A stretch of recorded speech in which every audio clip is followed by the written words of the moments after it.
Hello students, welcome to school ji. आज हम discuss करेंगे हमारा chapter 3 metals and non metals. इस लेक्चर के एंड में आप क्लियरली समझ पाएंगे कि मेटल्स क्या होते हैं, नॉन मेटल्स क्या होते हैं, मेटल्स और नॉन मेटल्स की कंपैरेटिव फिजिकल प्रॉपर्टीज की स्टडी करेंगे और फिर हम डिस्कस करेंगे chemical properties of metals. So let's begin. सबसे पहली चीज कि मेटल्स क्या होते हैं। हमारी पीरियोडिक टेबल में जहां पर अभी तक जितने भी एलिमेंट्स डिस्कवर हुए हैं उन सभी को वहां पर प्लेस किया गया है, जो कि 118 एलिमेंट्स की एक टेबल है। उन सभी एलिमेंट्स में कुछ ऐसे एलिमेंट्स हैं जो सबसे ज़्यादा स्टेबल हैं, जिनकी केमिकल एक्टिवनेस सबसे कम है, जिनको हम कहते हैं नोबल गैसेस या इनर्ट गैसेस। उनकी outer most shells completely fulfilled होती हैं।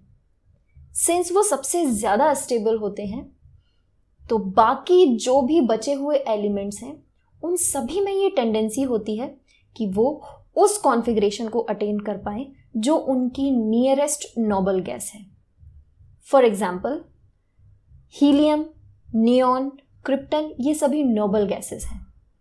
और कुछ ऐसे एलिमेंट्स हैं जिनके outermost shell completely fulfilled नहीं है। उनमें या तो कुछ इलेक्ट्रॉन्स की डेफिशिएंसी है, यानी कि कुछ इलेक्ट्रॉन्स कम है, या फिर कुछ इलेक्ट्रॉन्स की एक्सेस है, जिनको लूज करने से या गेन करने से उनकी outermost shell completely fulfilled हो सकती है। उन्हीं में से ऐसे मेटल्स जिनमें ये टेंडेंसी है कि वो अपने इलेक्ट्रॉन्स लूज करके अपनी कंप्लीट कर सकते हैं ऑक्टेट, अपनी outermost shell completely fulfil कर सकते हैं, उनको कैटेगराइज किया गया है मेटल्स की श्रेणी में, जिसको हम कहते हैं धातु। तो वो एलिमेंट्स जिनमें प्रॉपर्टी होती है कि वो इलेक्ट्रॉन्स को लूज करके अपनी ऑक्टेट कंप्लीट करते हैं, उनको हम कहते हैं मेटल्स। जब कोई भी एलिमेंट इलेक्ट्रॉन को लूज करता है तो उस पर एक पॉजिटिव चार्ज आ जाता है। जितने इलेक्ट्रॉन्स का लॉस होगा उतने ही पॉजिटिव चार्ज आएंगे। फॉर एग्जाम्पल सोडियम, इसके पास 11 प्रोटॉन है, atomic number is 11, electronic configuration 281 KLm shell में। इसके पास जो आउटर मोस्ट शेल है दैट इज M, उसमें एक इलेक्ट्रॉन है। पेनल्टीमेट शेल वो होती है जो आउटर मोस्ट से एक अंदर वाली होती है, उसमें 8 इलेक्ट्रॉन है जो कि कंप्लीटली फुलफिल्ड है। तो अगर M शेल से एक इलेक्ट्रॉन का लॉस हो जाए तो इसके पास रहेंगे 10 इलेक्ट्रॉन्स और इसकी आउटर मोस्ट शेल हो जाएगी L, जो कि कंप्लीटली फुलफिल्ड है। तो इसीलिए ये एक इलेक्ट्रॉन का लॉस करके बनाएगा सोडियम पॉजिटिव, यानी कि सोडियम का कैटाइन, इसको हम कहेंगे सोडियम कैटाइन। तो इस तरह से बहुत और सारे एग्जाम्पल हैं, जैसे कैल्शियम, मैग्नीशियम, जो इलेक्ट्रॉन का लॉस करके अपनी कंप्लीट करते हैं आउटर मोस्ट शेल को और एक स्टेबल कॉन्फ़िगरेशन में आ जाते हैं। मेटल्स के बाद आते हैं हमारे non metals.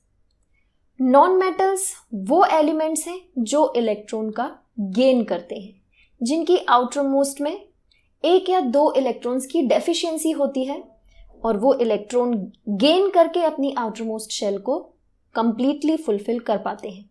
For example chlorine, जिसके पास 17 प्रोटॉन्स हैं, इसका एटॉमिक नंबर है 17, कॉन्फ़िगरेशन करेंगे 287, एक इलेक्ट्रॉन की डेफिशिएंसी है M शेल में, तो ये एक इलेक्ट्रॉन को गेन करेगा और फिर इस पर एक चार्ज आएगा, नेगेटिव चार्ज, और नेगेटिव चार्ज स्पीशीज को कहा जाता है एनाइन।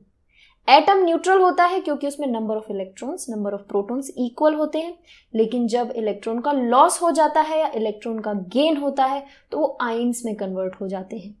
नेगेटिव चार्ज को एनाइन कहते हैं, पॉजिटिवली चार्ज को कैटाइन कहते हैं।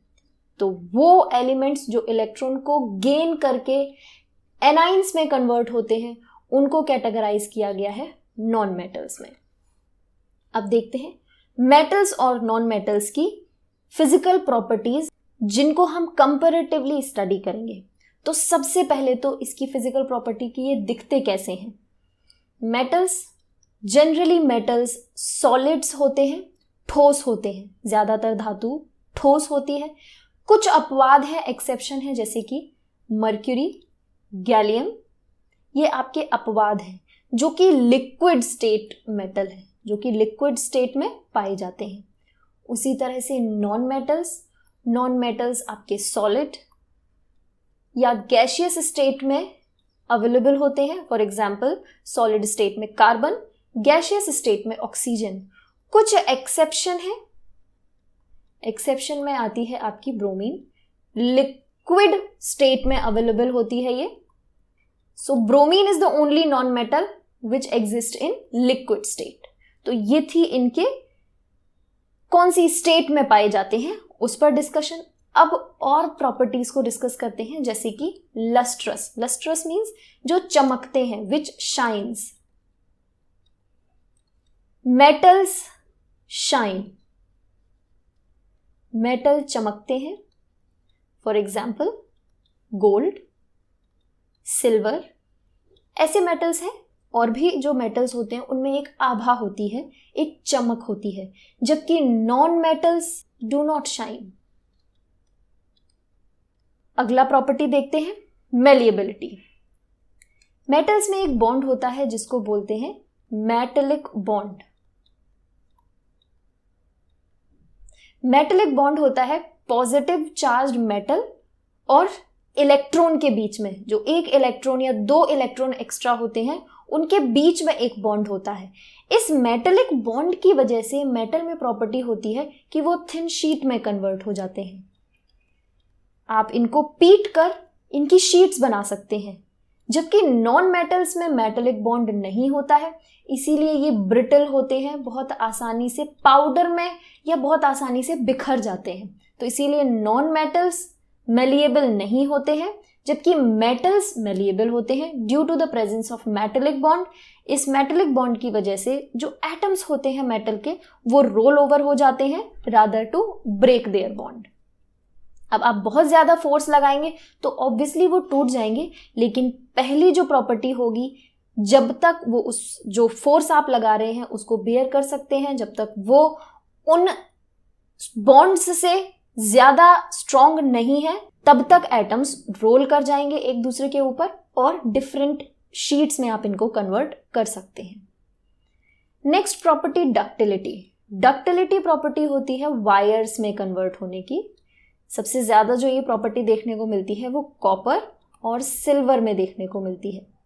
तो मेटल्स वायर में कन्वर्ट हो जाते हैं क्योंकि इनमें मेटेलिक बॉन्ड होता है, तो आप इन्हें किसी भी शेप में कन्वर्ट कर सकते हैं। नॉन मेटल्स ब्रिटल है, वो वायर्स में कन्वर्ट नहीं हो सकते। सोनरस। सोनरस ऐसी प्रॉपर्टी जो एक मेटेलिक साउंड प्रोड्यूस करती है।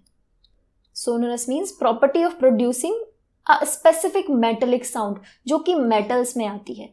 जब भी आप मेटल को हिट करेंगे तो एक स्पेसिफिक मेटेलिक साउंड आएगी, एक वाइब्रेशन साउंड आएगी, जो कि सिर्फ आपको मेटल्स में मिलती है, नॉन मेटल्स में नहीं। अब कुछ ऐसे एक्सेप्शंस हैं, जैसे कि हम जनरली देखते हैं कि मेटल्स हार्ड हैं और नॉन मेटल्स बहुत आसानी से टूट जाते हैं। लेकिन अगर आप एक्सेप्शन देखें तो हम यहां पर कुछ एक्सेप्शंस डिस्कस करते हैं। एक्सेप्शन अगर आप हार्डनेस में देखें तो मेटल्स हार्ड होते हैं, लेकिन इसमें एक्सेप्शन है डायमंड, जो कि एक नॉन मेटल कार्बन का एलोट्रॉप है। कार्बन का एलोट्रॉप होने के बाद भी डायमंड एक नॉन मेटल है और फिर भी वो हार्ड होता है, उसको आसानी से नहीं तोड़ा जा सकता। सबसे ज्यादा हार्डेस्ट मटेरियल है ऑन अर्थ। सबसे ज्यादा आपके मेटल्स होते हैं हार्ड, लेकिन डायमंड नॉन मेटल होने के बावजूद हार्ड होता है। मेटल्स शाइन करते हैं, नॉन मेटल्स नहीं, लेकिन फिर भी डायमंड शाइन भी करता है और ये सबसे ज्यादा हार्ड भी होता है। तो ये हैं कुछ एक्सेप्शंस। मेटल्स कंडक्ट करते हैं हीट को और नॉन मेटल्स हीट को कंडक्ट नहीं कर पाते हैं। इसी तरह से अगली प्रॉपर्टी देखते हैं। मेटल्स कंडक्टर होते हैं इलेक्ट्रिसिटी के।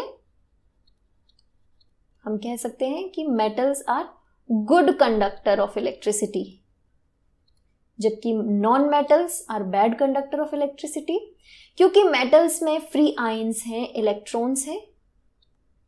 फ्री इलेक्ट्रॉन्स जब मूव करते हैं तो फ्लो ऑफ इलेक्ट्रॉन ही रिस्पॉन्सिबल होता है इलेक्ट्रिसिटी को कंडक्ट कराने के लिए, जो कि नॉन मेटल में ऐसा नहीं हो पाता है। नॉन मेटल्स में इलेक्ट्रॉन्स की डेफिशिएंसी होती है। मेटल में 1, 2 या 3 इलेक्ट्रॉन्स एक्सेस में होते हैं जो मूव करने के लिए फ्री होते हैं, जिस वजह से इलेक्ट्रिसिटी कंडक्ट होती है और metal good conductor of electricity होते हैं। इसमें भी कुछ एक्सेप्शंस हैं, जैसे कि ग्रेफाइट। ग्रेफाइट एक नॉन मेटल है, कार्बन का एलोट्रॉप है, और फिर भी ये इलेक्ट्रिसिटी का एक गुड कंडक्टर है। अब हम पढ़ते हैं chemical properties of metal. Physical property में हम बात करते हैं कि इसका टेक्सचर कैसा है, ये मेलिएबल है, डक्टाइल है या सोनरस है, या गुड कंडक्टर ऑफ हीट और इलेक्ट्रिसिटी है या नहीं है। हम केमिकल प्रॉपर्टीज में बात करेंगे कि मेटल जब अदर सब्सटेंस के साथ रिएक्ट करते हैं तो क्या होता है, what happens when metal reacts with another substance. तो सबसे पहले देखते हैं reaction with air.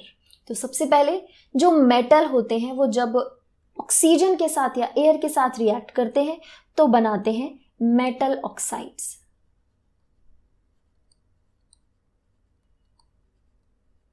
Metal oxides basic होते हैं नेचर में।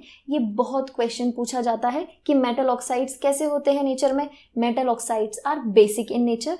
हम कुछ एग्जाम्पल देखते हैं, जैसे कि copper, when reacts with oxygen it gives copper oxide. Copper oxide है, मेटल ऑक्साइड है, बेसिक होगा नेचर में।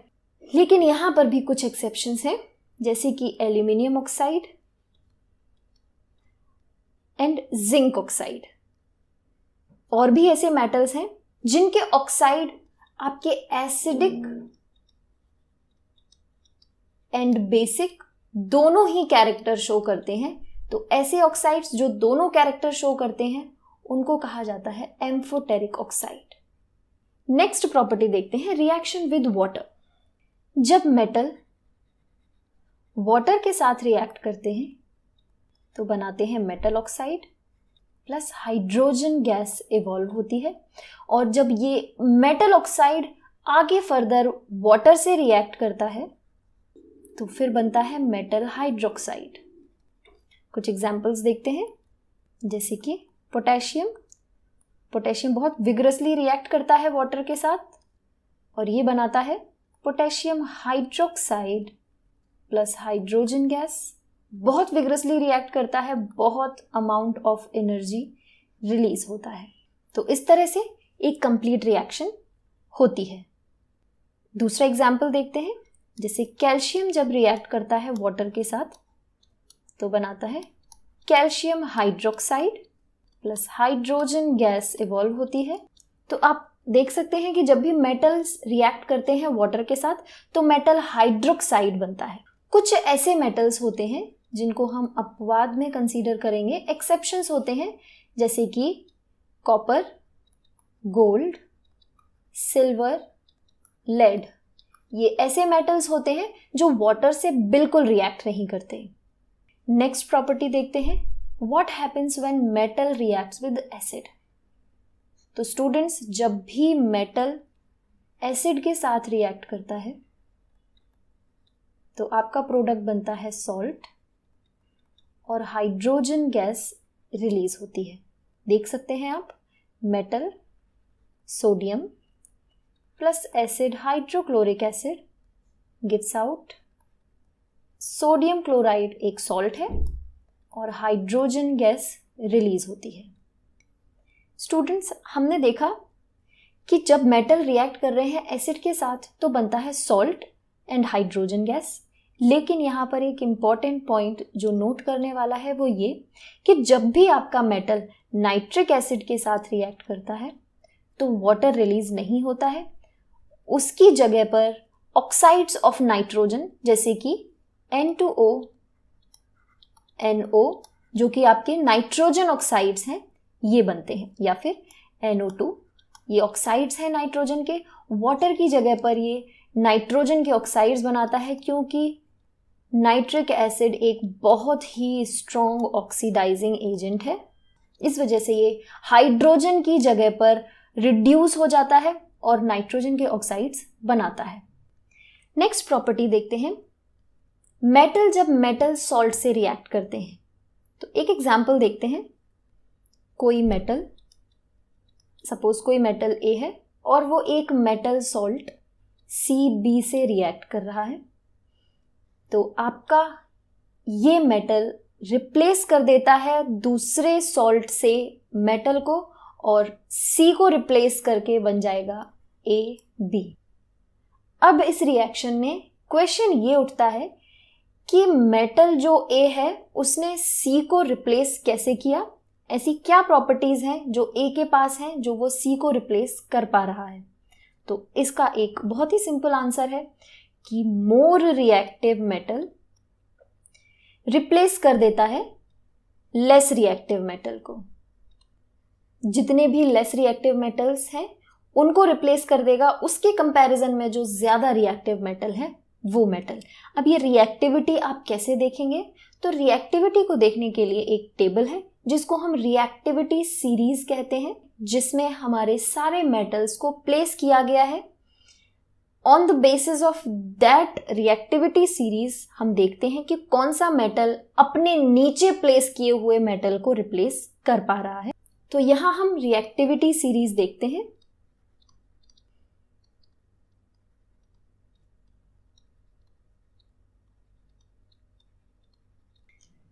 ये है रिएक्टिविटी सीरीज।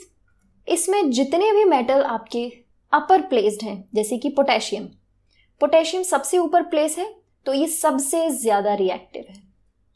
जैसे जैसे आप रिएक्टिविटी सीरीज में नीचे बढ़ेंगे रिएक्टिविटी कम होती जाएगी और सबसे कम रिएक्टिव है प्लेटिनम। तो ये हमारे मेटल्स हैं, potassium, sodium, calcium, magnesium, aluminium, carbon जो कि एक नॉन मेटल है बट स्टिल इसको रिएक्टिविटी सीरीज में आप देखेंगे, zinc, iron, tin, lead, hydrogen और उसके बाद copper, silver, gold and then platinum. तो ये रिएक्टिविटी सीरीज है जिसमें आपके मेटल्स को प्लेस किया गया है।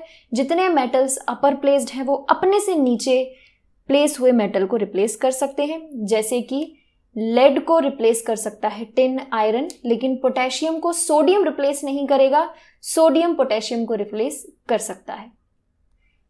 तो आज के लेक्चर में हमने पढ़ा मेटल्स, नॉन मेटल्स, उनकी फिजिकल प्रॉपर्टीज की कंपैरेटिव स्टडी और केमिकल प्रॉपर्टीज ऑफ मेटल्स, जिसमें डिस्कस किया रिएक्शन विद ऑक्सीजन यानी कि reaction with air, reaction with water, reaction with acid और फिर मेटल्स कैसे रिएक्ट करते हैं विद अदर मेटल सॉल्ट्स के साथ, जिसमें हमने रिएक्टिविटी सीरीज को पढ़ा।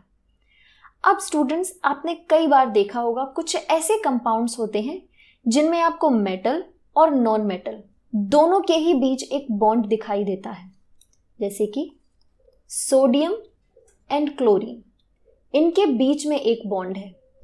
ऐसे कंपाउंड्स को कहते हैं आयनिक कंपाउंड्स।